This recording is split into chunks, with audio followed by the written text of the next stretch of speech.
Well, this is nice. The first time I spoke about spiritual economics in 1991, we had a little mini seminar in San Diego Temple, and DeVito was speaking before me, and he had a full room.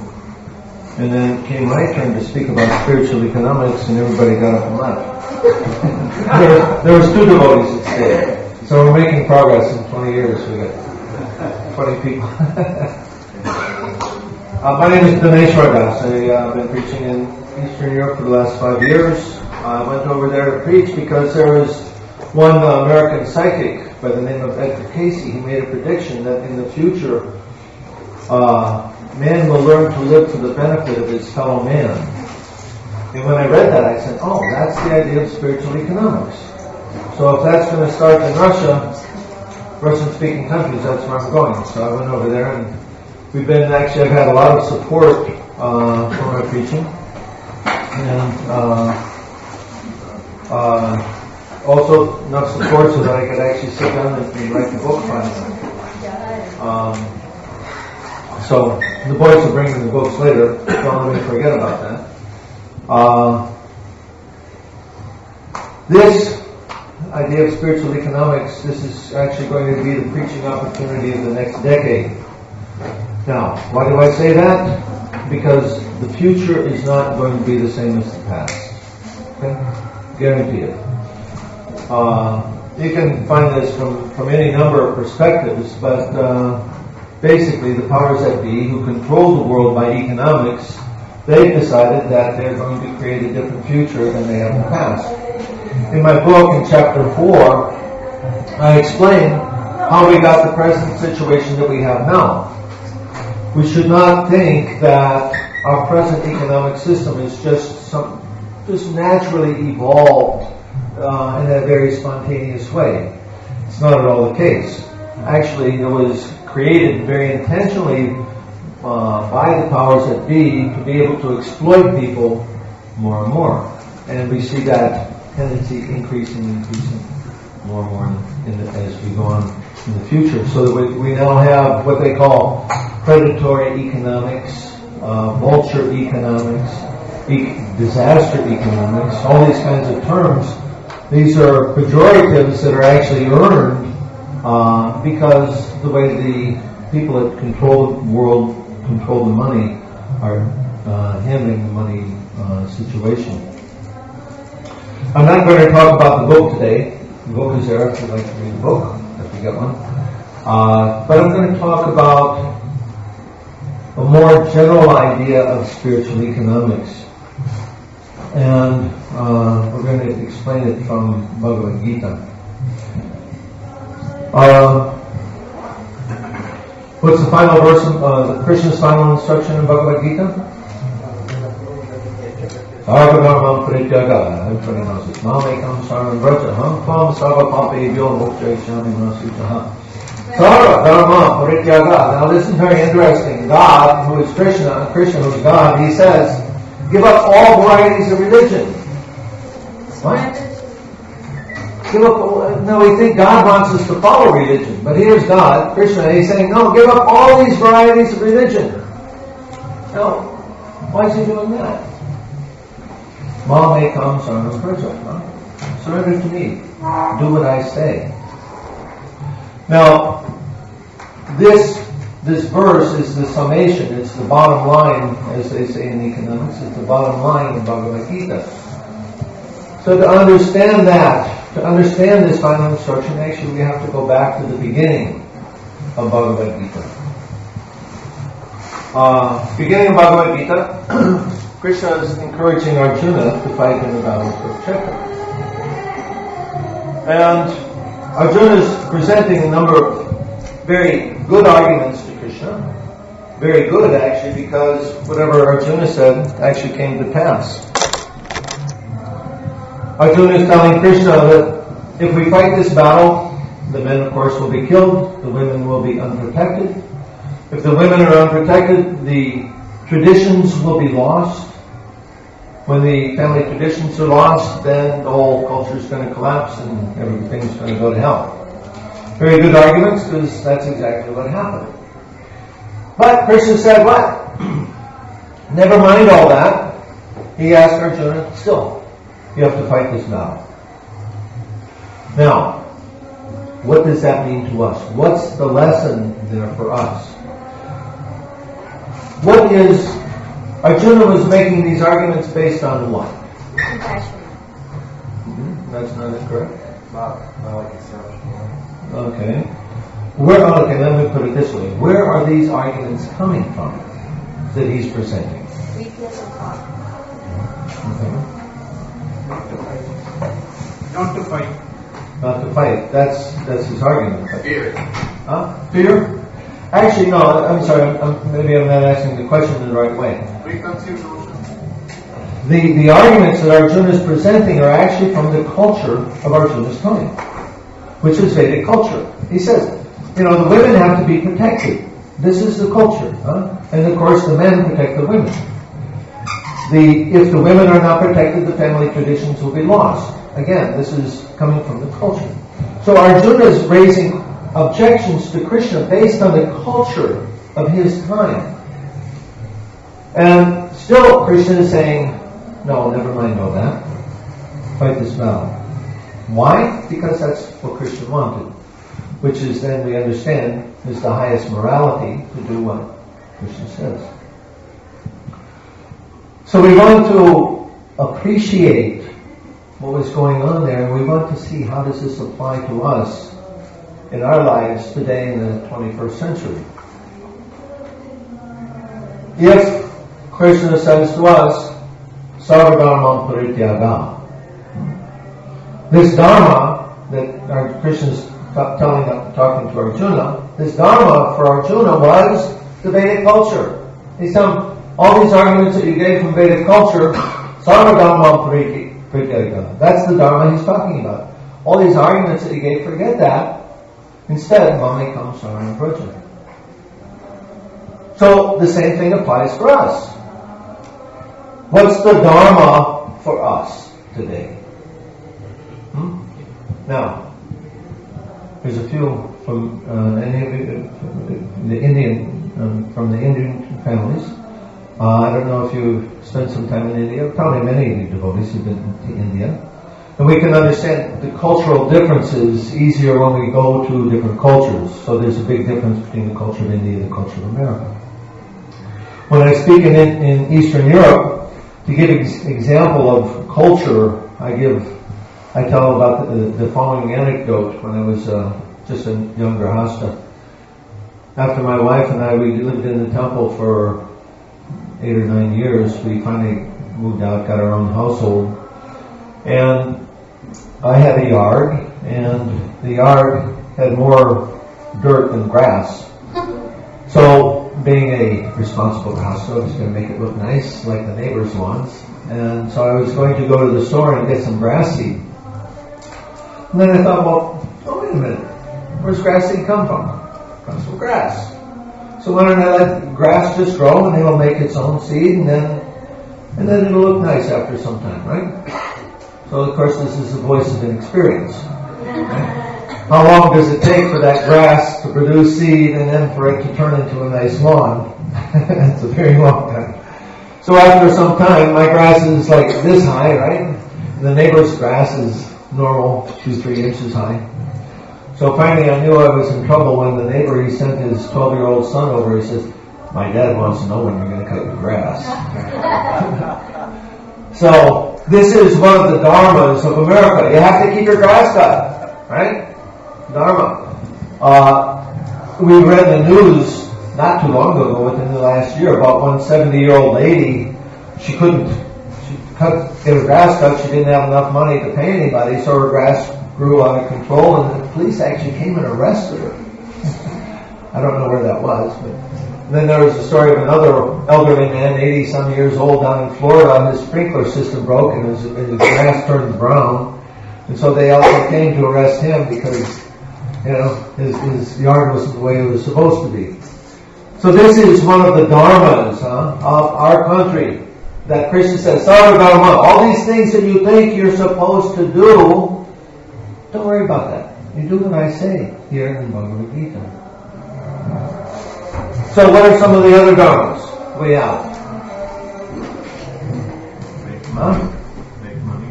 To make money. Yeah, very good. That's a very important dharma for Americans. Huh? You have to. And how do you do it? Independently, right? I'm independent. Right? There's a lot of emphasis on that. I don't take any help from anybody. Now, if you make money the wrong way, then you'll get arrested. Yeah. Make your own money, literally. Do anything you can, just don't get caught. Don't get caught. Yeah, that's the new dharma from Bush, from the new administration. When I asked this in Ukraine and Russia, they say that the dharma is you have to drink vodka, or you have to have a dog in your yard. Everybody has a dog. So the thing about culture is it's so transparent, it's so unconscious for us because we're acculturated since the time we're infants. So we don't see it, we don't understand actually how it's going on and how it's influencing our lives. And we just live in a very automatic kind of a way. We get up and we do the same thing every day, and do what we think we are supposed to do according to the culture. So this dharma, this is the kind of dharma. Krishna says, give it up. And I want to, our failure to do that is actually preventing us from following Krishna's instructions in Bhagavad Gita. Now we've got a wonderful philosophy. Bhagavad Gita is the topmost, philosophical treatise of how this world works, who's God, what's our relationship with God. It's the best. But we have a problem. We don't follow it. Right? Great philosophy, but we're not following it. I'll give you some examples. What's the first, we talked about the last instruction in Bhagavad Gita. What's Krishna's first instruction in Bhagavad Gita? Yeah, you're not the body. No? Not Vevaham, Chatunasam, not Pamname, Chanamikaham. There was a time when that did not exist, nor you, nor all these kings, nor in the future shall any of us cease to be.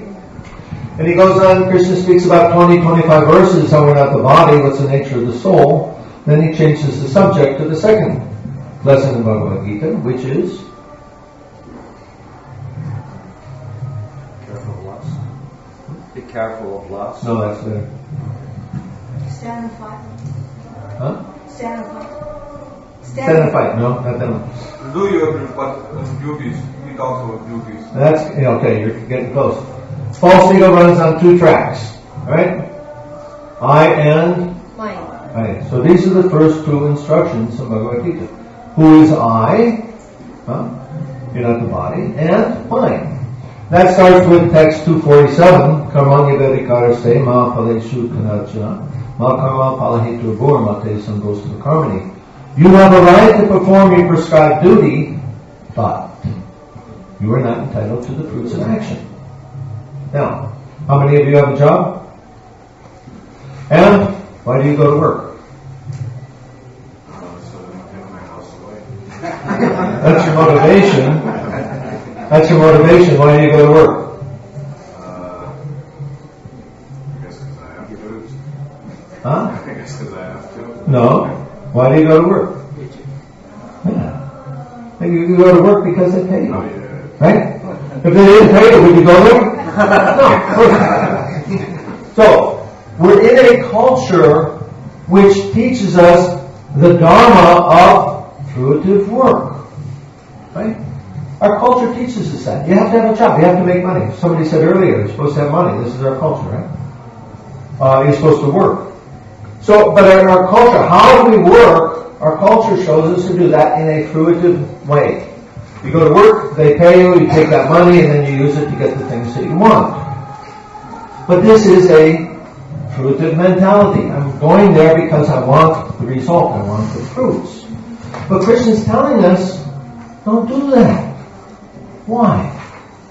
Because when we have that kind of consciousness, that consciousness requires us, forces us to come back and take another birth in this world. I want the result, I have to come back and get the result. So Krishna is telling us you're not entitled to the fruits of action, because then, if you free yourself from that consciousness, then you can free yourself from this material world. I and mine, the two most important things of our ego, our false ego. You're not entitled to the fruits of action. Never consider yourself to be the cause of the results of your activities, and never be attached to not doing your duty. So, 1988, I was reading Bhagavad Gita. I read that verse, and I'm like, wow, Krishna's talking about economics. What is that? Because what is economics? This word, it comes from Greek, economos, and the Greek word economos means household. Economics means, how do I get what I need to live? Basically, this word. And this means food, shelter, clothing. This is economy. And Krishna says a lot about economics in Bhagavad Gita. He doesn't use that word. You won't find that word once in the whole book. But he talks about economics in other words, such as work, the fruits of work, desire, or your motivation for work, duty. All these things can be understood as, in modern terms, as economics. So we want to look at how does Krishna use, we want to look at Krishna's instructions in this way and try to understand how Krishna is telling us how to do our economics. And by the way, don't let me forget, I have a handout for you. I've only got 30 copies, I hope there's enough. But it's on the internet if there's none. This, what I'm speaking about actually today, is going to be volume 2 of my work. First volume deals with a explanation of modern economic activity according to the gunas, or according to consciousness. All the other economic writers, they talk about interest rates and balance of trade and derivatives and all this kind of stuff. But economics it's not a natural science like you talk about electricity, right? And volts and amps, amperes and stuff like that. Economics is a completely created by human beings. Therefore, if we want to understand economics, we have to understand human beings. And to understand human beings, of course, we have to understand the gunas. So this present volume is an explanation of economics according to the gunas, and we see that there's different ways that people have handled their economics in the past according to different consciousness. Anyway, so that's what that book's about. The next volume is going to be, well, how does Krishna tell us to do our economics? He says you're not entitled to the fruits of action. Okay, you do your duty, but you're not entitled to the fruits of action. So then the next question is, okay, well, then how do I survive? Right? If I'm not entitled to, I'm working for some result, but if the result's not for me, how am I going to live? Well, we can't answer that question in the context of modern civilization. Right? In other words, you can't take modern civilization and impose it on Bhagavad Gita and then come up with the right answer. I'll give you an example. Where Krishna says, Nat vevaham jadudna sam. Never was there a time when I did not exist, nor you, nor in the future shall any of this cease to be. Well, somebody, if they're trying to impose their present thought on Bhagavad Gita, they will say, this Bhagavad Gita is crazy. July 27th, 1983, that was my birthday. Before that, I didn't exist. And my grandfather, he died 3 years ago, so what does it mean? Never in the future shall we ever cease to be. Bhagavad Gita is nuts, right? We can't take our existing ideas and try to impose it on Bhagavad Gita and have it make sense. We have to instead reframe our understanding of reality according to Bhagavad Gita. The same thing applies in economics. If we say you're not entitled, you do your work, but you're not entitled to the fruits of action, then we say, well, in the context of modern civilization, how are you going to do that? So it doesn't work. It doesn't fit. It's like trying to put a square peg in a round hole. So what we have to do is we have to see, well, what are the conditions? What would the conditions have to be in order for us to follow that instruction? So then we have to start looking at the world in a different way and see how is it going to work.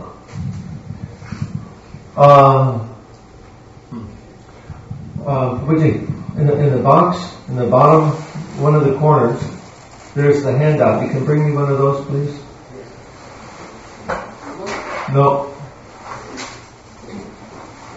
Another corner.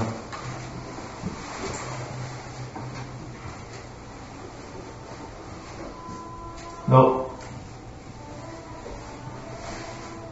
Nope. There's more.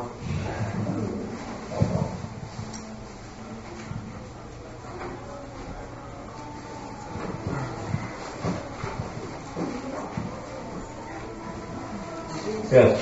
Thank you.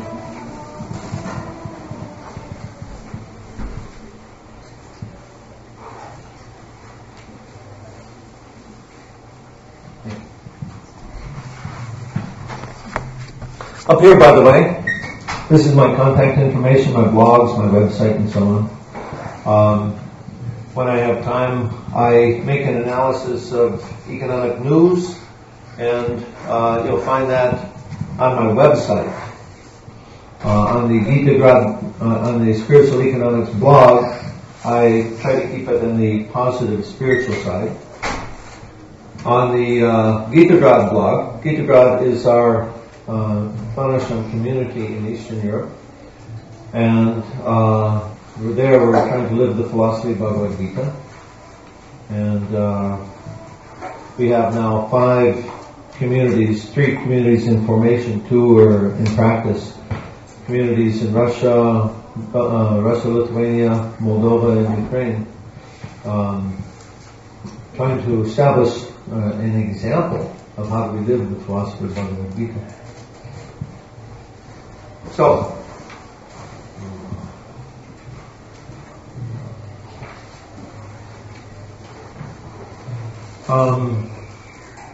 Krishna, he speaks quite a bit about economics in Bhagavad Gita. And let's take a look at some of the other verses, because if we look at all of these verses together, we can actually see or identify an economic system.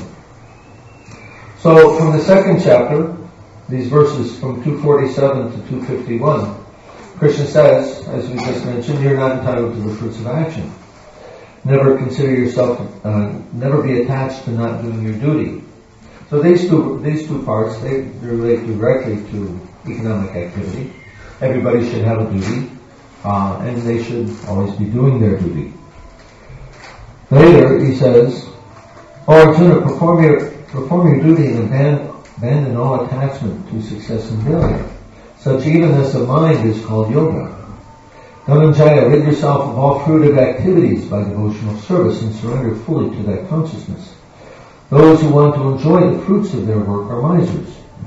Now, that's an interesting point. Those who want the fruits of their works are misers. So, we generally think about miser as a person who has a lot of money and he doesn't want to spend it. But miser means a person who doesn't know the proper value of something, right? So money is meant to be spent. If you don't use it if you don't spend it, then you're not using it properly. In this case, when Krishna says those who want the fruits of their work are misers, there's a very important understanding there. This body is like a vehicle, right? And it can take us to any number of destinations. And what's the best destination? Goloka Vrindavana, right? We want to use this body to take us to Goloka Vrindavana. But if we don't use it for that purpose, we're misusing it, right? It's like one devotee friend of mine, he is into computer work and so on, and this is 10 years ago when computers were much more expensive than now. And he had a $3,000 computer. He had all these computers stacked up all around the house all the time. And so one time he went out and he came back and he found his wife was using a $4,000 computer as a doorstop. What are you doing? You know, My computer is just to keep the door open, right? So, not the proper use of that instrument. So this body should be used to take us back to Godhead. If we use it instead for fruitive work, what a tragedy. Huh? Those who want to enjoy the fruits of their work, they're misers. They don't understand the value of this body. Right? So don't use the body to get some fruitive results. What's the body meant to be used for? Krishna explains that a little later in the 3rd chapter. Yajnakat karmano yatya lokayam karma bandhanaha. What is it? Tarakam. Thank you. So work must be done as a sacrifice for Vishnu. Otherwise, work binds us to this material world. So, again, Krishna is talking about economics. Work must be done for Vishnu's pleasure. This is the proper use of this human body, to do things for the pleasure and satisfaction of the Supreme Lord. Otherwise, that same work, if it's not done for that purpose, that work will bind us to this material world. In that case, we lose or we miss the opportunity of human form of life. So, Krishna continues. A man engaged in devotional service rids himself of both good and bad actions even in this life. Therefore, strive for yoga, O Arjuna, which is the art of all work. The wise engaged in devotional service take refuge in the Lord and free themselves from the cycle of birth and death by renouncing the fruits of action in the material world. In this way, they attain this state of beyond all miseries. Now, earlier I mentioned that there are certain key words that we can understand as economics, and here Krishna is using many of them. Several times he uses the word work, where he talks about the fruits of action. He talks about duty.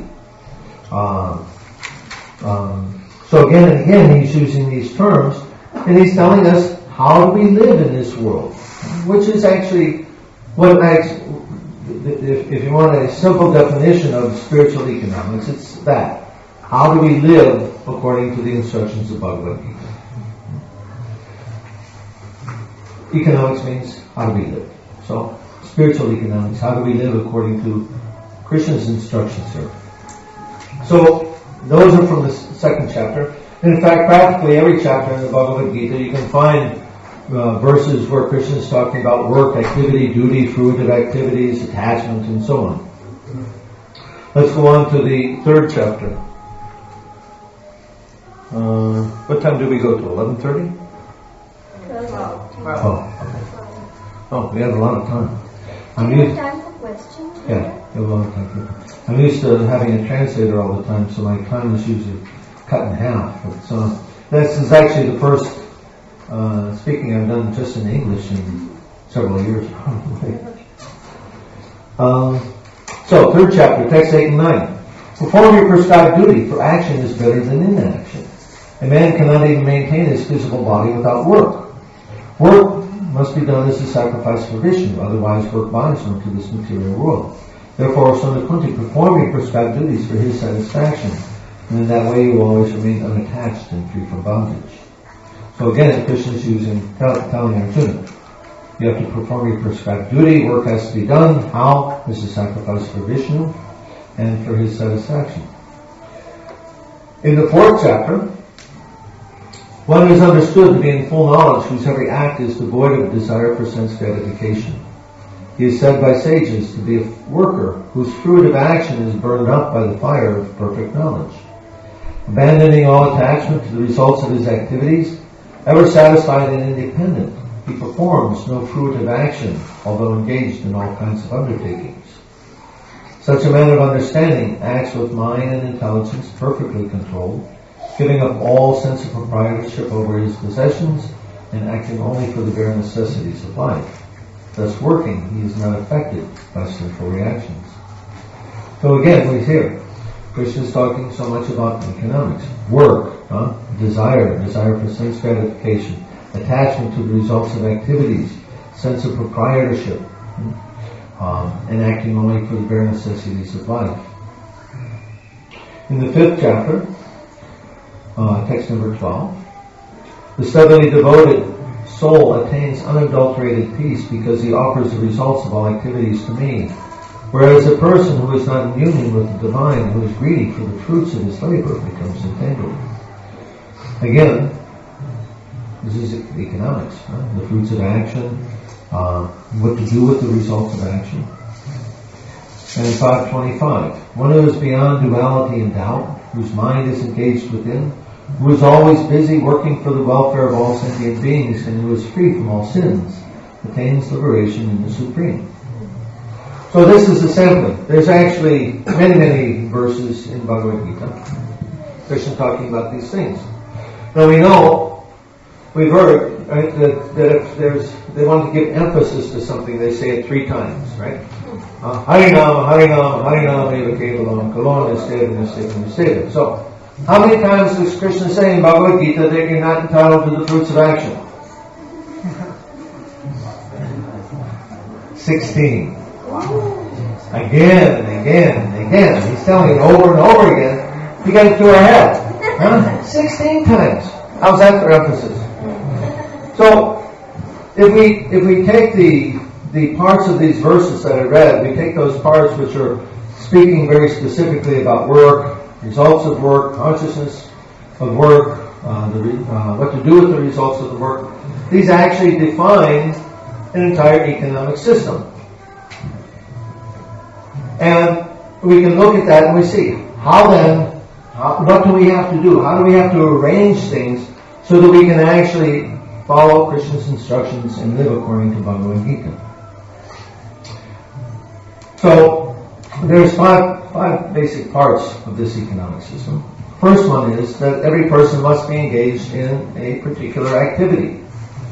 He says, never be attached to not doing your duty, perform your prescribed duty, always busy working for the welfare of all sentient beings. So these are instructions for production. In economics, we talk about production and distribution of goods and services. So production must be there. And this is Krishna's instructions for production. We have to do our duty. What is that duty? That's defined by the Varnashram culture. According to your Varna and according to your ashram, every person has their duties to perform. And by the way, it's very important to understand that without understanding this concept of spiritual economics, we cannot understand Varnashram culture. And this is one of the problems why still after 40 years, Varnashram is still such a mystery for us, because we've unconsciously not understood this economic part. Now, I'll explain more about that in a little bit. So Krishna is telling us we have to do our duty. Next point is, the results of our activities do not belong to us. Those who want to enjoy the fruits of their works are misers. You are not entitled to the fruits of action. The wise are engaged in devotional service, freeing themselves by renouncing the fruits of action in this world, abandoning all attachment to the results of activities, and giving up all sense of proprietorship over possessions. So the results don't belong to us. That's the second point. The third point is, the fruits of our action are actually meant to be given to others. We work for the benefit of others. Krishna says in 525, the one who is always busy working for the welfare of all sentient beings. So this is distribution, right? So we do our duty, that's production, and then what do you do with it? It's for the welfare of all others. That's distribution. Next point is very, very important, which actually makes this work spiritual. What is the consciousness in which this work must be performed?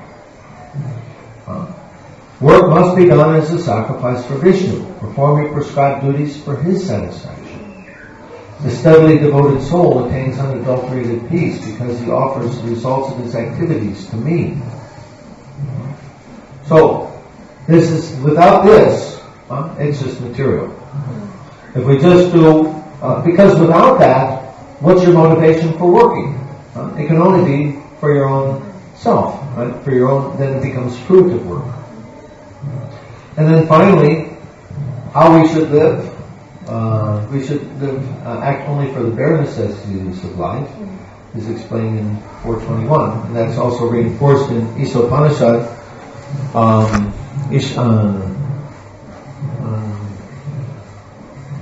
What's the text number one? Kurvane maha karmani jivasya katam samaha. No, that's invocation. Text number one. Kurvane maha karmani jivasya katam samaha. Eben tvai nandite tosi maha kama nabite, right? That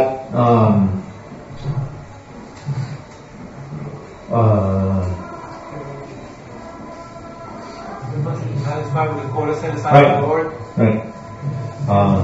Everything animate and inanimate in this world is controlled and owned by the Lord. Therefore, one should accept only those things necessary for himself, which have been set aside as his quota, and not accept other things knowing well to whom they belong.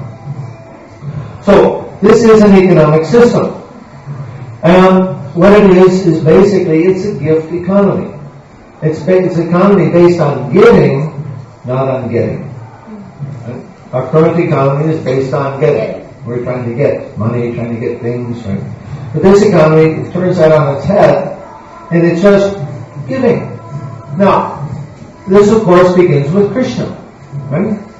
He gives us this whole world. He gives us this body. He gives us all the food, all the air, the water, everything that we need for the body, right? And what do? Enjoy. Materialistic consciousness, we just take, and in modern day, without even thinking, just assuming it's there for my purposes, right? But spiritual life means reciprocation. It means God has given to me, so I should give back to Him. Now, between Krishna and his devotee, this reciprocation goes on all the time. Krishna gives the food, he gives the land, and we go out and work the land. The food comes up, he waters it, right? We don't have to water it, he sends the water.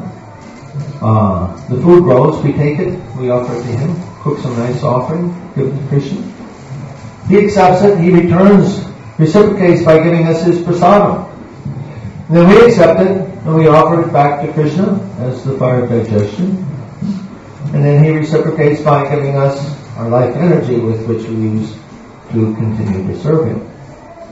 So this reciprocation is always going on between the Lord and his devotee if we have that right consciousness. Now, this economic system, sometimes when I talk about this gift economy, people say it's not very practical.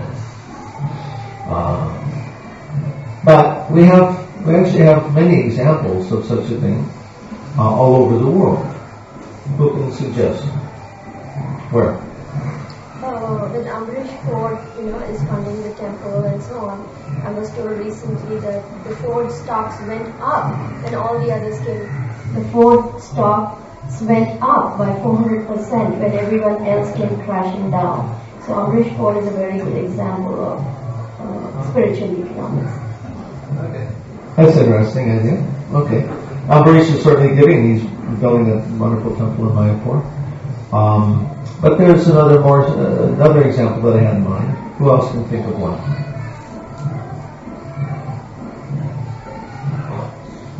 No? Many of you have experience of this. Srila Prabhupada himself. Srila Prabhupada and his temples. His temples, right? If you live in his temple, I don't know about this. It's changing now. We have wages for sages now. But Prabhupada started his temples. You come there, you don't do fruitive work. You give up your fruitive work, you leave that outside, you live in the temple. You accept only the bare necessities of life. Everything you do as an act of devotional service. You take only what you need, and this reciprocation is going on. So Prabhupada, of course, he's the exemplar of the whole idea. He said, I've not come to take anything, I've simply come to give to you. He's come to give Krishna. He just by giving Krishna, then the reciprocation was there. Out of love, the devotees were giving back to him, and he instead, in turn, he used that again to serve Krishna, and the reciprocation increased more and more. So we're reminded of the Panchatattva. when they broke open the storehouse of love of God and they ate and distributed its contents. But the storehouse is so amazing that no matter how much they ate and distributed, the contents increased hundreds and hundreds of times. So this is spiritual economics. There's no end. It's unlimited. It's full of plenty, full of bounty. And if we follow, if we participate in Krishna's system, we can all have wonderful prosperity all over this planet. There doesn't have to be any limitation. So, now, we come to a time in this world where people are, we have very severe economic problems. Starting with the crash of September 2008.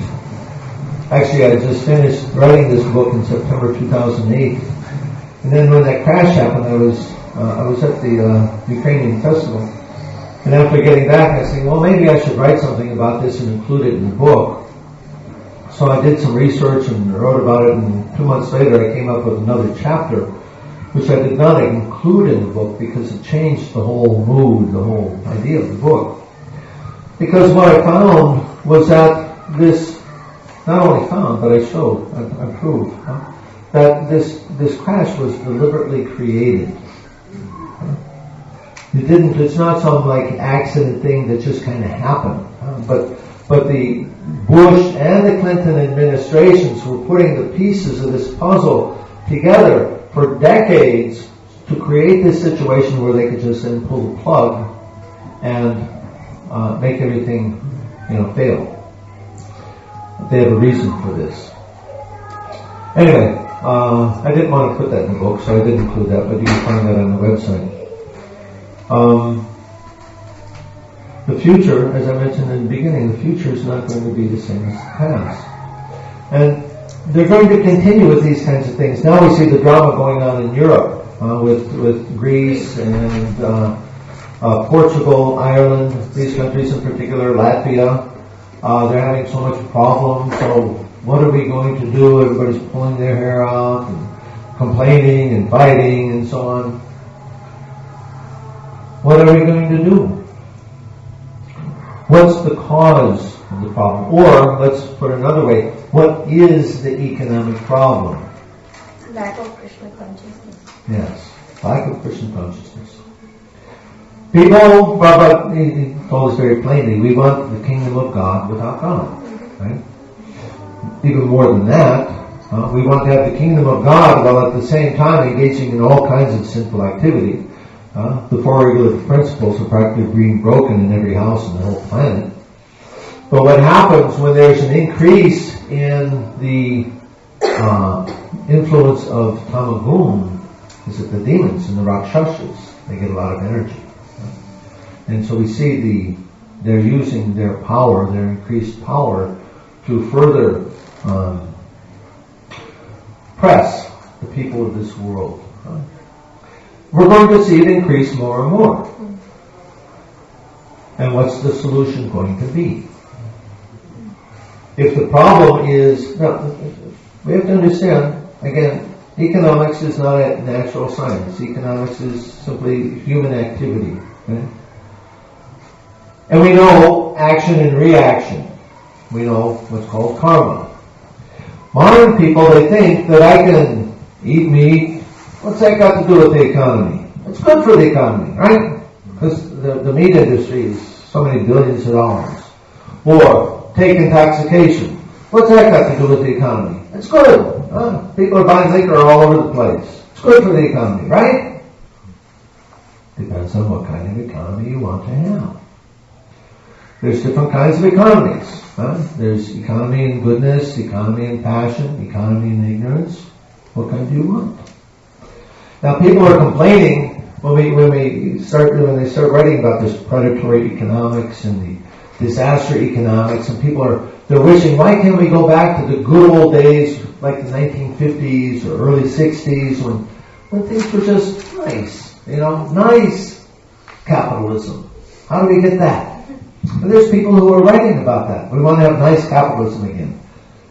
And it's not really difficult to do in terms of how the money is handled and how it's issued and so on. It's very dual. But there's another problem that we don't understand that enters into the picture. I can't do tamagun in one aspect of life and expect sattvagun in the other aspect of life. It doesn't work that way. Right? If I'm doing tamagun here, I'm going to get tamagun everywhere. And that's what's going on. We're so engaged in the sinful activities, eating meat, illicit sex, intoxication, gambling, that we cannot expect anything but the economics of tamagun, which means exploitation. Economics of goodness is cooperation or gifting. Economics of passion, rajagun, is competition. And economics of ignorance is exploitation. And we see this exploitation increasing and increasing and increasing. There's so many examples. There's unlimited examples of that. How so many jobs from America have been shipped to Southeast Asia because it's much easier to exploit people there than it is here. Right?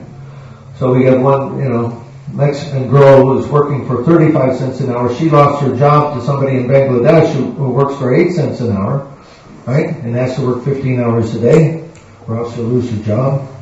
There's many, many examples like that. So this is what we get. How are we going to... Now, what then is the economic problem? The economic problem is different depending on whether you're in goodness, passion, or in ignorance. If you're in ignorance, the economic problem is, how can I exploit these people more and more? Right? If you're in passion, the economic problem is, how can I compete? May the better man win. Right? But if you're in economics of goodness, then how can I cooperate with others so that everybody can win? Economics of ignorance, I win. Economics of passion, may the better man win. In economics of goodness, may everybody win. So what kind of world do we want? You have to answer that question before you can answer the question, what is the economic problem? Now, the world today is becoming more and more difficult to survive. And people, they look to the government to solve the problem. What's the government going to do? Or if the government doesn't do something, like in Greece, they go out and riot in the street. In Latvia, they've been rioting, because they think the government will do something, they'll solve the problem. That's not a formula that's going to work in the future. Because we all participate in the problem, we all have to participate in the solution. This is why I say that spiritual economics is going to be the preaching opportunity in the next decade.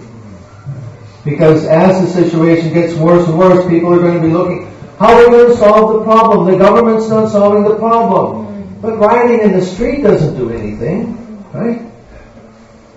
I was in Detroit at the beginning of the Gulf War in the year 2000. What was it, 2001? No. Whatever it was. So I went down there. I went down to march in the street and protesting against the war. But when I was doing that, I was just feeling, this is so ridiculous. What's it actually going to accomplish? And there wasn't even that many people there for that. There was maybe 300 or 400 people.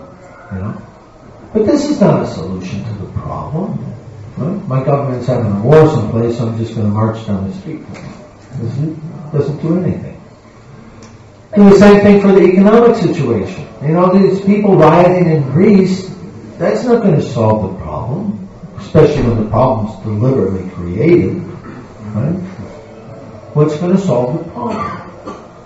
When we take personal responsibility for our contribution to the life that's going on in this planet, that's taking direct action against the problem. When I give up the 4 sinful activities, when I take up chanting of Hare Krishna, this is directly contributing to the solution of the economic problem. This is preaching for the next decade. Because more and more people are going to be asking this question, and nobody else has an answer to this. There's a lot of people, they're saying, oh, we need a new morality. We need a new way of relating to nature. And they talk on and on about what we need. But how to do that, they don't have a clue. How do we get a new morality? We go down to Walmart and buy one or something? Where does it come from? What's the base? Other people are suggesting we need a new myth, like Star Trek. Anybody ever go to a Star Trek convention, or maybe you heard about those things, right? So they dress up as Dr. Spock and whoever else is there, I forget. And they all go there and they do this role playing. So they think, well, we need a new myth. We'll do something like, Star Trek, or there's one episode where they went to some planet and people were living very peacefully. So let's just do that, right? That's not going to work. We need a new paradigm. Yes. They also say that we need a new paradigm. Where do you get it? There's nobody else that has the answer besides Prabhupada. Prabhupada gave us the only answer to these questions. There is no other one. We have this, because why? We have the spiritual foundation that includes all aspects of our experience. It's not just a matter of what's going on materially. We have to understand the spiritual aspect of it. And nobody else can explain that. It's kind of counterintuitive to our conditioning right now, though. This giving economy is counterintuitive because we're conditioned to get. So that's why it's not easily accessed. It's counterintuitive because we're conditioned by the modes of passion and ignorance, right? And for a person in passion or ignorance, goodness, it doesn't look very attractive, right? Even for devotees, right? Even for devotees. Because what? Because goodness in the beginning, it's like poison, right?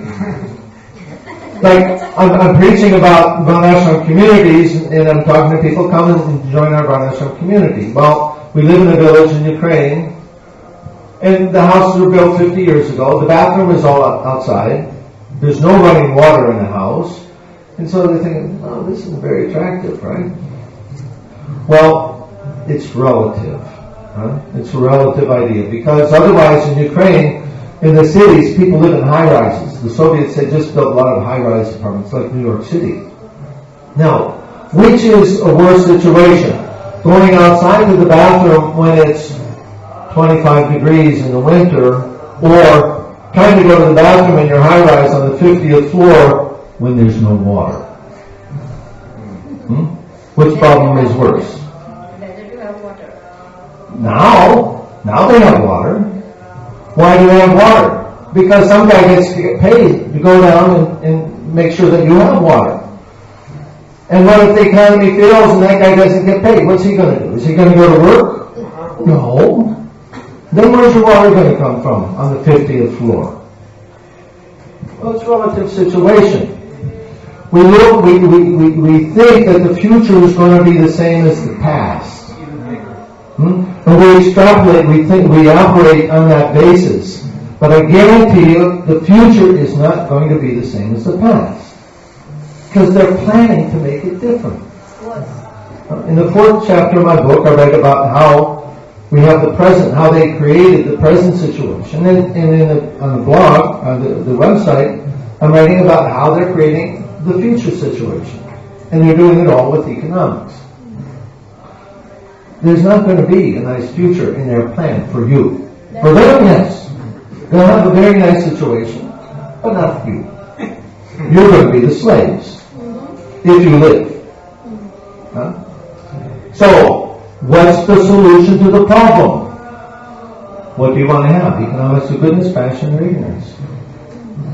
And the only good answer to that for all of us is it better be economics of goodness, because otherwise we're not going to survive. Okay? This is the preaching opportunity of the next decade. Because it's only until people suffer and suffer and suffer until they realize the government's not going to do a damn thing. They're only going to make it worse. So how am I going to live? I'm going to have to cooperate with all of my neighbors and act together. That's our new social security, actually. Yes, that's real social security. Actually, been reflecting on it, seems Prabhupada brought this, he wanted Varnashram, and we're not creating it. So I've been reflecting on this. It feels like Lord Chaitanya is moving things this way to force us, kick us in the butt. Yeah, in this way we can see that the demons are actually serving the Lord. Yeah. I have a question. Yeah. So if we kind of from the point where we are now, and then if you want to start do our bit for to create an economics of goodness, then how do we survive? Like we would run out of business in no time. Prabhupada gave us all the... Did everybody hear?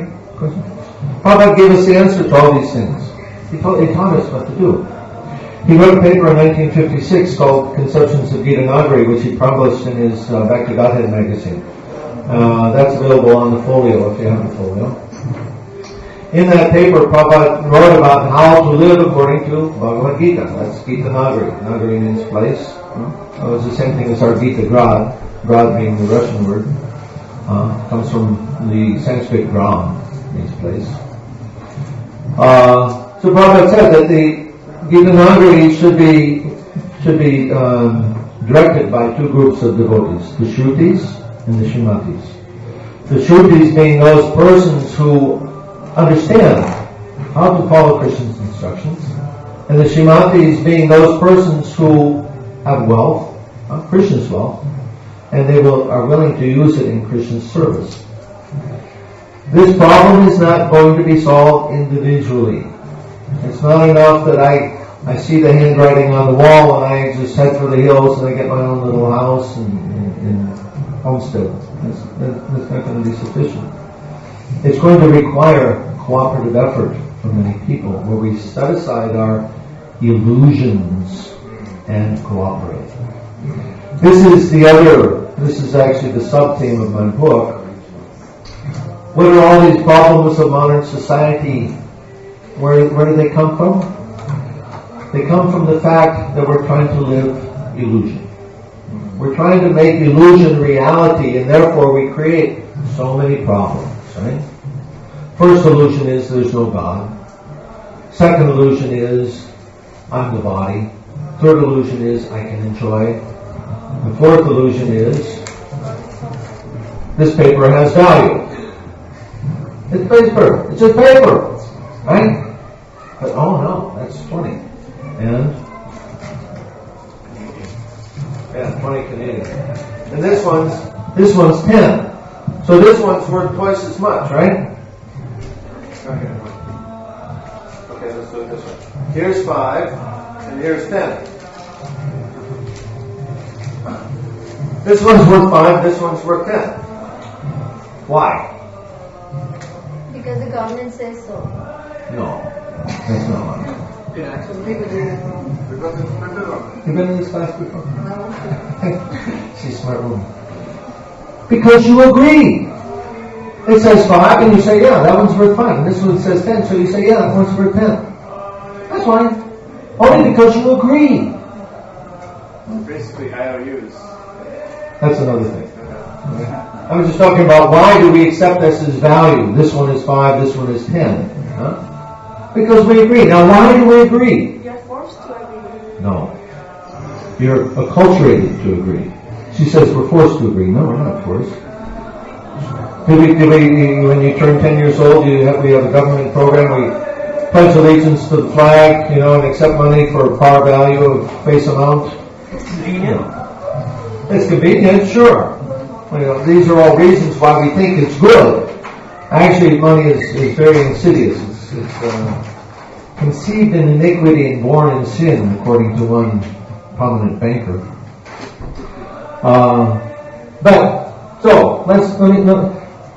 We accept this as 5 and we accept this as 10. This is simply the culture. But this is the culture, Krishna says, Sarvadhamam Parityaga. He says, give it up. All of these so-called dharmas, this is one of those dharmas. Give it up. Why? And do what? Devotional service to me. And that's how we live. Now, when are we as devotees going to understand this and start to live our philosophy? When we can afford it. Because it costs more money to live simply right now. It does. It does. This is why we need the cooperation between the Shrutis and Srimatis. I have the same thing. I give you each today my Gita God brochure. We have what we call our Partners for Life, which is basically Prabhupada's Life membership program, where we ask for support because we're trying to live to live self-sufficiently. Well, you can't build infrastructure for a self-sufficient community, go out and make money to do that at the same time. Very So, difficult. yeah, impossible actually. Yeah. So it requires the combination, the cooperation of those who have money and those who are willing to give their life to do that. And everybody shares equally in the result. What is money but just the exchange of energy? Oh, no, money is a very different thing. Money has many better qualities. That's chapter 7. It does, but the banks regulate our exchange by giving us currency, which says I can't barter with you. I can't just give to you because the government will tax that. No, that's not true. You can give. The government can tax gifting transactions. They do not tax. If I barter with them, I have to report it. Barter is a different thing. That's exchange of value. Yeah, well, monetarily value. Well, the value of however you want to measure it. You're also not allowed to give more than a certain amount. So much of our energy exchanges are regulated, and I think that is Right, because they want to control you. exactly Right? Yeah. But we have to understand the game that's going on. There's people that control this planet. Prabhupada wrote, there's Rakshasas who control this planet. They're demons. Right? They don't have your interests, our interests at heart. They want to exploit this world for their own purpose. And it's exactly like you read in the Bhagavatam. Exactly. No different. So, what are we going to do? The problem is, we have a game called money. And the rules of the game are very simple, right? I win and you lose. Okay? Let's play. And you all agree. Right? And I win and you lose. And then I say, oh, let's play again. And you all agree. Right? And I win and you lose. And then I say, oh, that's the problem. We had an economic disaster. Let's play again. I win and you lose. Now, when are we going to stop playing that game? We just changed while we were playing the rules of their game. They created that game. Krishna created another way, and He's given us. So he says, Sarvadharmam Parityaga. That's what this means. Stop playing the rules of their game and play the game that I gave you, devotional service. Well, yeah. Yeah. When you say Sarva Dharma Parityaga is an explanation to leave it up, can we take it as because I think Sarva Dharma Parityaga, you can do the Tyaga by doing the work, but making that work a devotion by offering everything that you are doing to Lord. That doesn't mean you need to leave everything, what you are doing, and just do devotion, because devotion, to my understanding, was you do everything that you are doing, but you do it as a dedication to God. Yeah, that's devotion. That's devotion. Don't misunderstand me. I'm not saying that everybody's supposed to leave the city and then come to move to New Vrindavana. Right? I'm not saying that. And that's usually my remarks are interpreted in that way, that I'm saying that everybody has to do that. It's not practical. It's not going to happen. It's not reasonable. But we have to understand what's the goal. Right? Which way did Krishna give us to live? He did not give us these uber karma societies. We ignore Prabhupada. He gives so many instructions on this matter. Machines, Maharaj he read the other day. He's quoting Prabhupada, Bhaktivedanta Maharaj. He was quoting that. This machine civilization, don't do that. So we can't change that immediately. But what we have to understand is Krishna gave us another way to live, and we have to begin to establish that. And again, that requires people both living in this current demoniac culture and those who are willing to begin to create the germinate the Dhanesvara culture. So it takes cooperation of everybody. Okay? But the whole world is going the other way. Yeah, the whole world's going to hell. So you're going to go too? They did US capitalism in China. Now India wants to do the same thing. Yeah. A few people control the whole thing. Yeah. You can come collapsing anything. Right. So why are we going to cooperate with them? But as you said, as individuals, what we do doesn't make a difference. Oh, no. I said exactly the opposite. What we do makes a difference. How we live in this world contributes to what this world is. And as we change our activity, particularly following the regulative principles and chanting Hare Krishna, this does more to change the world than anything else we can do externally. Now we should also change externally the other things as far as possible, in a gradual way. Okay?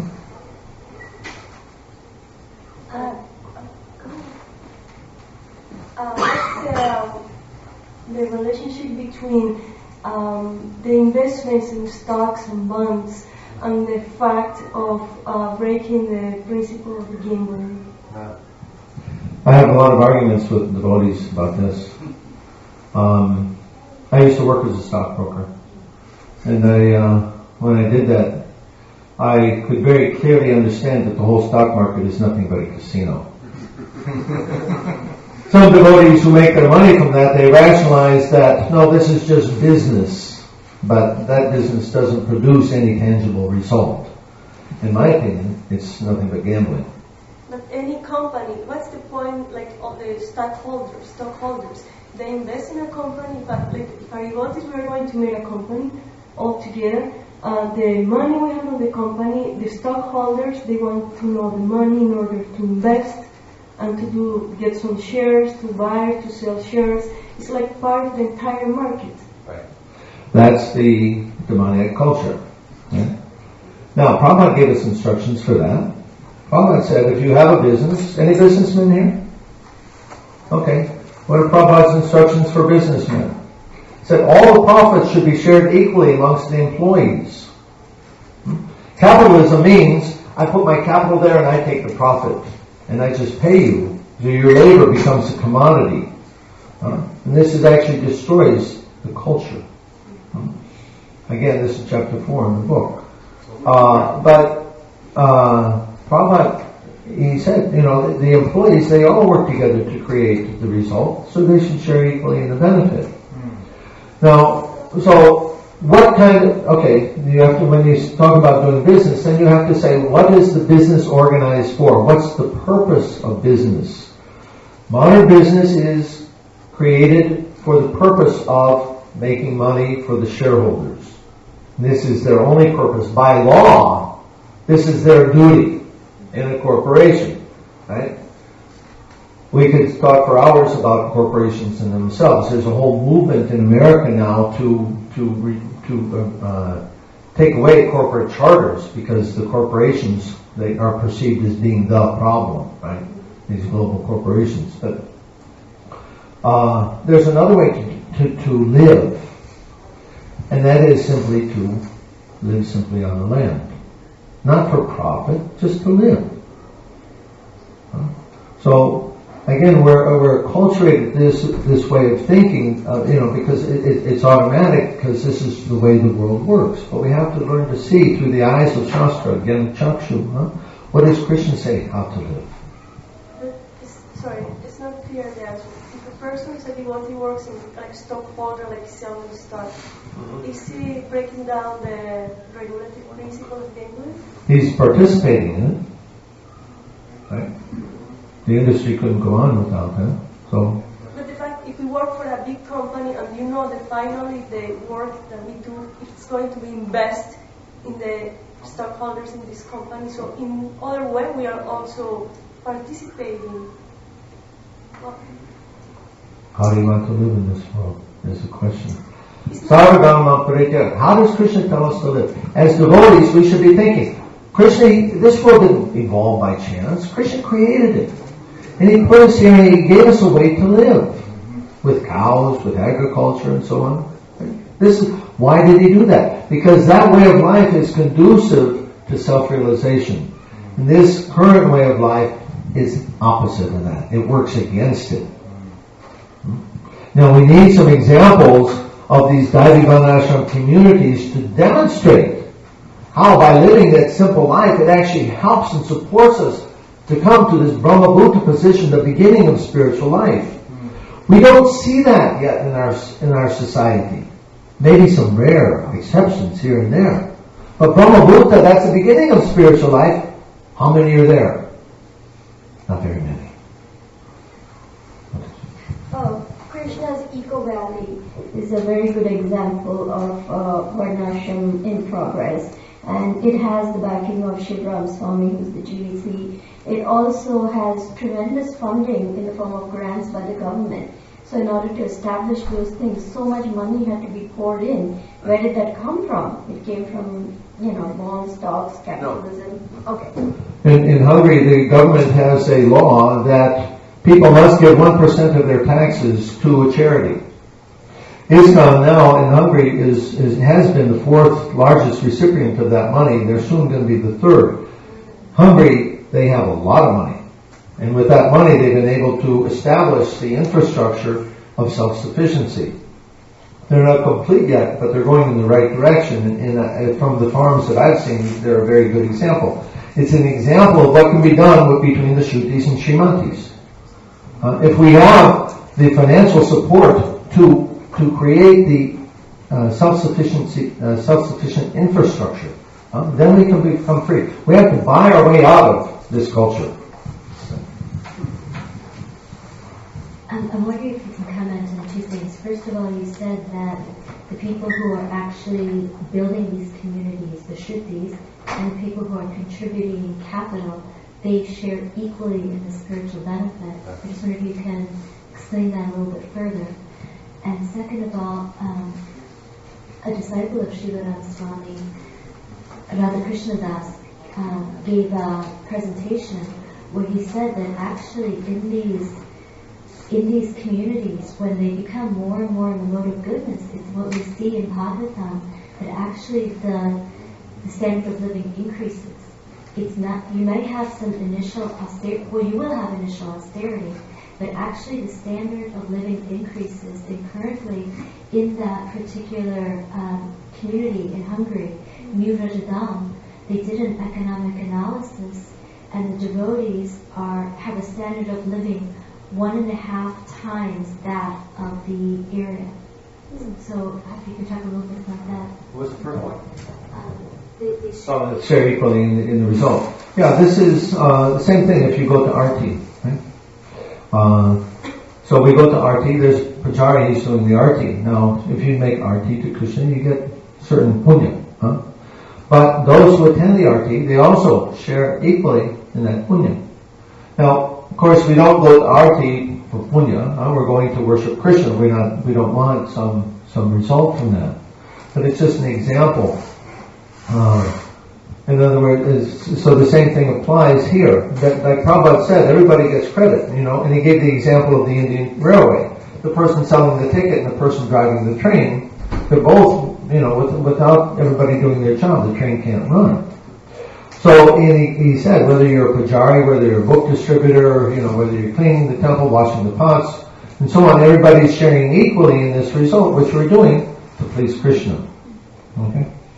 So, because it's transcendental, it's devotional service. We're not doing it for some fruitive result, we're doing it for the pleasure and satisfaction of Krishna. And when Krishna is pleased, then he's giving everyone, he's happy with everyone because they cooperated together to bring that result. Now the second point you gave about the standard of living, I actually have to take a little exception to that argument because it can apply in certain, to people who are accustomed to thinking in those terms. I don't think it's a good argument to make for devotees. Because why? Because a devotee, we're not after sense gratification. For a person who's after sense gratification, they think in terms of standard of living. But, again, in Ukraine, our standard of living is not what it is in New Rajadam. They have very nice houses and so on. There I live in a 50-year-old house. It's got 3 rooms. It's a wood stove. It heats the whole place. There's no water inside or outside. No water inside. We have to walk 50 meters to the well to draw water. But it doesn't affect my happiness. My happiness comes from Krishna consciousness. And so I'm actually, I'm not really concerned about what the house is, as long as there's sufficient, that I can stay dry, I can do my service. So it's a good argument for certain people, but I don't think it's a good argument for devotees. I think when I was speaking with Bhaktivedanta Swami, and he's very much on education, because for us to move in that direction of simple living, we have to be educated how to do it. And I see that, I don't know how many people here are involved with schools in their zones, but I see even in our little school in Alachua that really this should be taught from the very beginning. And because even if we get land, let's say we get the treaties to give property, give land, we get permission to do it.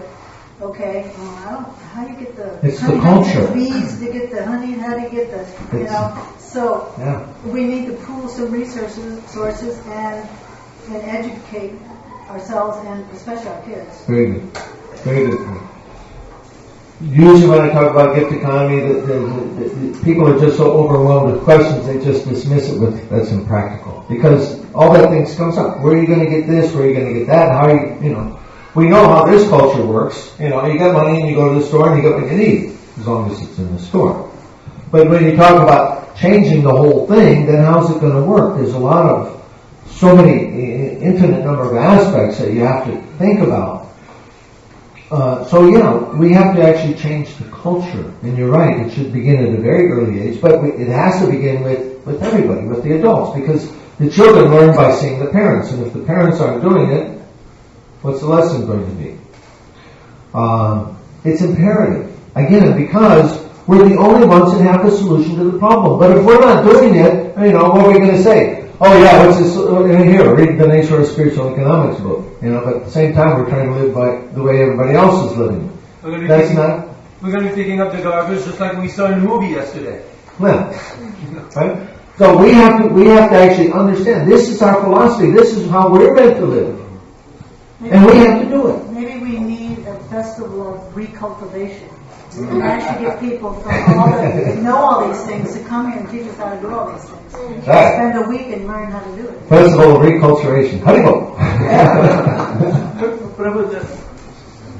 Can you, a little while ago you pulled out a couple of bills and you kind of denigrated the fact that they're just paper and all that kind of stuff, but we've been culturated, if that's the word we've been using, to see those bills not as pieces of paper but Lakshmi and Lakshmi's energy, and she's a person. Can you just go with that somewhere? I would say that it's pseudo-Lakshmi, just like the pseudo-Sita, right? What's Lakshmi? Lakshmi means real wealth, but those are pieces of paper. Huh? Real wealth is land, cow, cloth, things that we can use, because ultimately we give that paper for those things which actually have value. So the paper in and of itself it's actually illusory. We have the illusion that it has some value, but it doesn't. It's just paper. We give it value, because we agree. There's many places in the world where that agreement doesn't hold. And then the whole thing collapses. Well, what did they use in the Vedic culture? Because if you read in the Chaitanya Charitamrita, they had conch shells that they used for... Yeah, that was 500 years ago. Money as a medium of exchange did not come into an existence until about 2,600 years ago. And what did they use before that? They did barter before then. There was no money as a medium of exchange. Now sometimes devotees, they say, but in Krishna book we read how Balaram was betting so many gold coins, so this means money. No, it means they had gold coins. A way of keeping gold, and gold has value, so they would use that to barter. But gold was not used as a medium of exchange in a marketplace the way we have now. It was done by barter at that time. What I'm proposing in spiritual economics, what Prabhupada is giving us, is an entirely new way that's never been done before. A gift economy based on devotional service. This is transcendental. That's what they do in the spiritual world. So what is your medium of exchange there? What's your gift? Yeah, what's the currency in spiritual economics? Service. Yes. The more you have to give, and everybody has something to give, so you're never broke. Particle. almost every nation, they measure their gross national product, except for Bhutan. They actually measure their gross national happiness. Oh yeah, very nice. Gross national Yeah. happiness. If the true essence of currency is service, is to serve others, then, and a lot of people feel this way about stocks, about people that make money solely to make money, that there's no real value in it, that they're not giving them anything. But to me, that's not the essential problem, but the problem of not using that money then for service. That you can make as much money as you want, but if you devote that to bettering, the world, because by saying that, then all social entrepreneurs who have done so much to help the world get completely cut out of the picture. Well, we want to change the paradigm. The question is, how do we get there from here? Yeah. Okay? We, as I said earlier, we have to buy our way out of the system, and because we don't have the infrastructure to produce what we need at this point. We have to create that somehow, and generally we're going to buy that. So we can't go there immediately, but we have to understand that's the direction that we want to go. And again, with the cooperation of everybody, we move in that direction. Okay. Prabhu, the simple living you are talking, just 100 years ago, the whole world lived like that. Not just 100 years ago, even now, there's many places in the world people still live like that. Huh? It can be done. Even Switzerland, cows, farms, that's all over. In India, you go to the villages, they're still living like that. Just 2 points, 1 point and a question. I caught you earlier saying how we move slowly to this, so it's, with you saying how we get educated to, but we can acquire land and start slowly. We can start doing different processes, different phases, and learning as we're going. And it's not that we have to go up and become completely self-sufficient within the first couple months of being on the land. Question I had is that I think that the best way to have, you can see how many devotees are interested in this. This room should be like overflowing, because you're saying where the world's going, and people are sleeping and they're not understanding that. And even devotees, I'm just like perplexed that devotees are not seeing this. And the question is how to show them. Of course, best by example, but is it useful to tell them really, what's the reality of the world, kind of the scare tactic, or is that? To answer that, we can all take the example of how we came to Krishna consciousness. We all came in our own unique way. It's a process of discovery. So the same thing. Most people are oblivious to what's going on in the world. They're just in their own little bubble, right? And particularly even for devotees, now I'm spiritual. That stuff, spiritual economics. That's material. So I'm getting more respect as the economic situation gets worse. But it's been a long road. Anyway, it's a process of discovery, and most people, because most people basically are Shudras. Okay, let's understand that. So, and Shudra means a person, they can't understand those things. They just live according to the way they're given to live. Society requires leaders, which are Kshatriyas, and those people, they require Brahmanas. So, the Brahmanas, those who are the Brahmanas, he understands what to do. Based on Shastra, based on his understanding, his Vijnana. And the Kshatriya, he knows how to do. So Prabhupada said it requires both, Kshatriya and Brahmana. The Kshatriya the Brahmana, he doesn't have the passion to do it. He knows what to do, but hey, it's up to you, The Kshatriya, he's got the rajas. Come on, let's go get it done.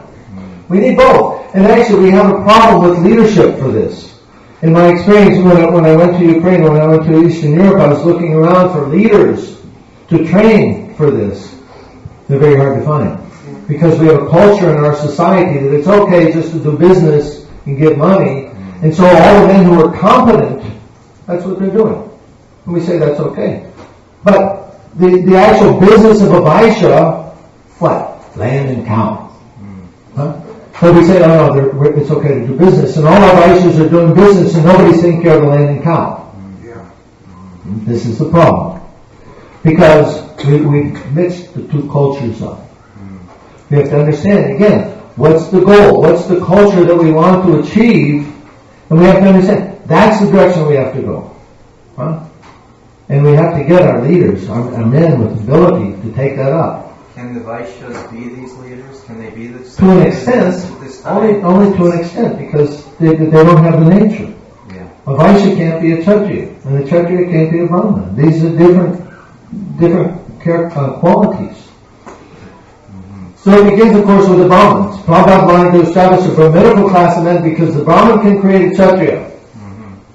If the Kshatriya is willing to follow. That's the other thing I run into is the men with ability, because in this world they operate, they do whatever they want because they've got the money, so they're not really interested in following a Brahmana. Hey, I know what to do. Right? So we need some, it's actually spiritual growth. It's really spiritual growth also. You mentioned that the businessman, the profit has to be distributed among the employees. This is Prabhupada's statement. So suppose if he gets a loss, what he has to do? If he has a loss,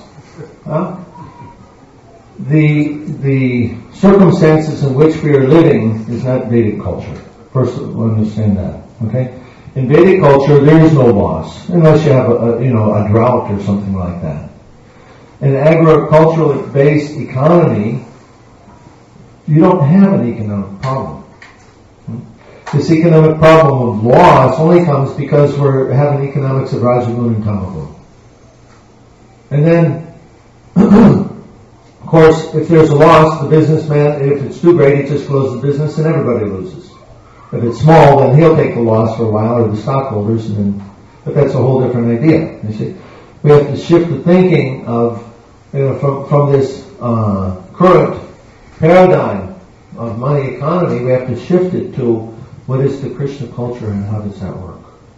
And that's what we have to focus on. Now, we only have a few minutes left, so if there's any quick questions, and then the devotees, there's some devotees in here who are working with Bhaktivedanta Maharaj. Mataji, you talked about education. They actually have some very good videos here. Bhaktivedanta Maharaj, of course, is focusing on education, and particularly, and also Varnashram Dharma. So he's got some very nice videos that the devotees have. I've got a few copies of my book left, maybe about 10 are there, something like that. If you can purchase one for me today, I would appreciate it because it will help my travel expense come to America. They're going to sell on the internet for $20 plus shipping and handling. So here I've done the shipping and handling for you. If you can purchase one, I'd appreciate it. Again, there's information on my blogs and websites, and you can keep up with me on what's going on there.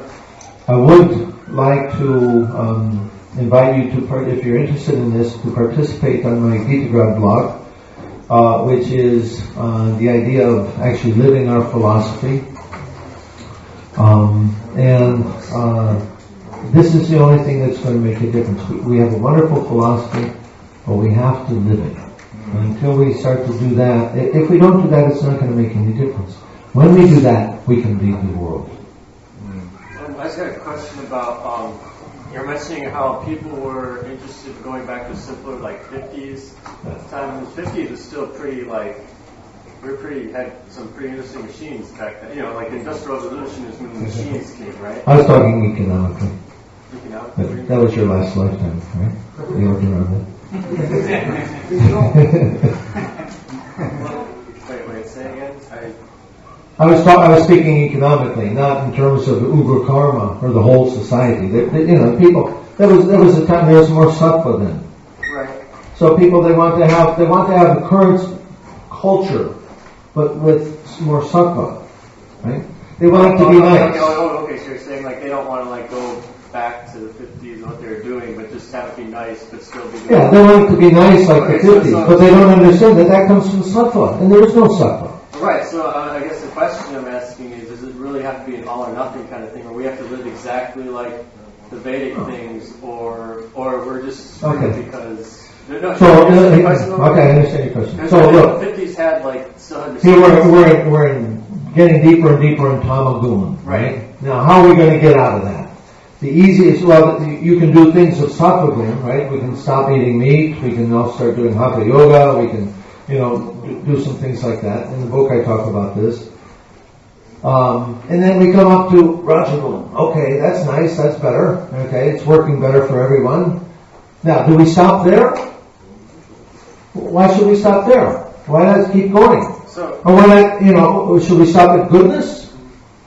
Why don't we go all the way to Shuddhasattva, the transcendental goodness? Well, yeah, so transcendental goodness is something I understand. If you are using machines, even machines become transcendental, and it's not really Raja anymore. We don't have time for that argument. When you're in Sattva-gun, you don't have an interest in that. Okay? The whole question I'm asking is because it could be a lot easier to convince people, like, okay, maybe we're going to do like this much stuff, they could still have few machines, and like at least we're moving in the right direction. We go there in steps. Okay. We're not going to do this in one big single leap. Yeah, sure. Okay. So steps. Gradually, we can use what they call appropriate technology, but where the person does the work and the machine helps him. Right. This is okay. Okay, quick. How to apply the spiritual economic when you already live in the city? How to apply. Spiritual economics is an economics of giving. So you figure out what you want to give to the world and you make that your consciousness. You stop thinking about getting and you simply think about giving. What do I have to give? And then of course the best thing to give is Krishna consciousness. This is just a comment about Radhanath Maharaj, how he's engaging his disciples, computer scientists, doctors, engineers, and very highly qualified people, not necessarily telling them to go back to the land and have cows. But so, I think at the individual level, one needs the guidance of a spiritual master to understand what's Varna and Ashrama. It's not something that can be done just by picking up the idea and running with it. This is called the Brahmana. You need Brahmana and Kshatriya, Vaishya, Shudra, the whole society. So Maharaj, he's created a wonderful example in Chaupati, which works according to that time, place, and circumstance. They're trying to duplicate that in other areas, and Niranjan Maharaj is making a big effort to try to duplicate that same success throughout Ukraine. It's not working as well. It's different circumstances, it's a different culture, and so on. Again, we want to live. Why stay in Ugra Karma and try to be Krishna conscious in the middle of the city? Why? Where do you define Ugra Karma more? Huh? We quickly define Ugra Karma. Ugra Karma means this machine civilization. That's it. Yeah, basically. Radhanath Swami also has seen that he's been trying to cultivate all these people in the city and had great hopes that they'll be able to keep Krishna conscious and bring to their service. Now they're seeing that all their children, even though the families are very Krishna conscious, the children are going to the Karmi school in the city and going away. Oh. So now he has seen the need and he has a community that he's trying to develop to transform and move. The Belgian farm. Very nice example is the farm community also.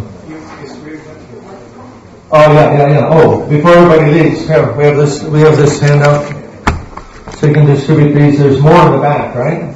Right here, you can distribute that. And this is so. I think we should end. I can talk with you individually just for a short time. I have to leave at 12:30. So thank you very much for coming, and please take this seriously. Okay, it's the future of the world. You are the future of the world. The devotees, they're the only ones that can save this planet. Please. Hare Krishna. Thank you.